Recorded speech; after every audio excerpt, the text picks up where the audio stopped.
Hallo und herzlich willkommen zu den Canon Academy Hacks. Mein Name ist Nikolai Deutsch, ich bin Filmemacher und freier Trainer der Canon Academy. In diesem Video geht es um das Zuschneiden und Übertragen von Dateien. In dem Fall haben wir hier die G7X Mark III und ich zeige euch mal, wie ich die Dateien direkt in der Kamera zuschneiden kann. Dazu könnt ihr in der Wiedergabe die Play-Taste drücken und dann erscheint das Scheren-Symbol.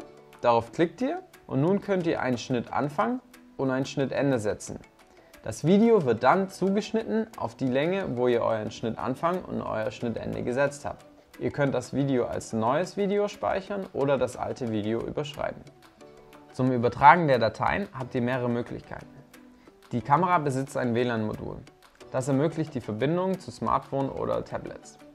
Hierzu könnt ihr entweder über das Menü oder über die Direktwahl der Wi-Fi-Taste oder Verbindungstaste, die an der Seite der Kamera zu finden ist, in den Menüpunkt zur Kopplung der Kamera. Dort müsst ihr einmalig eure Kamera mit eurem Gerät verbinden. Das Pairing kann entweder über Bluetooth oder über WLAN direkt stattfinden. Dazu gebt ihr ganz einfach den vorgegebenen WLAN-Code ein. Ist die Kamera einmal mit dem Endgerät verbunden, so merkt sich dieses die WLAN-Verbindung. Dann müsst ihr nur noch die Camera Connect App öffnen.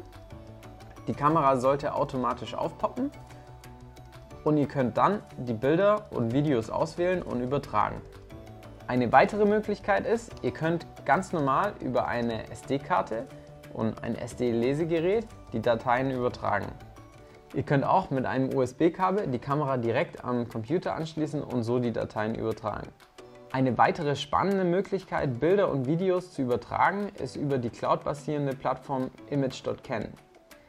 Dazu müsst ihr eure Kamera einmalig mit eurem Heimnetzwerk, mit eurem Router verbinden und könnt dann mit einer Canon-ID euch bei Image.can anmelden, die Kamera registrieren und jedes Mal, wenn ihr dann von einem Ausflug zum Beispiel kommt und ihr möchtet Bilder übertragen oder hochladen, könnt ihr diese direkt in die Cloud hochladen. Von dort aus könnt ihr sie weiter auf andere Plattformen weiter verarbeiten oder am Computer runterladen. Nun habt ihr eure Videos auf Smartphone oder Computer übertragen. Von hier an könnt ihr die Videos entweder bearbeiten, per Schnittsoftware am Computer oder per App am Smartphone. Oder ihr ladet die Videos direkt hoch.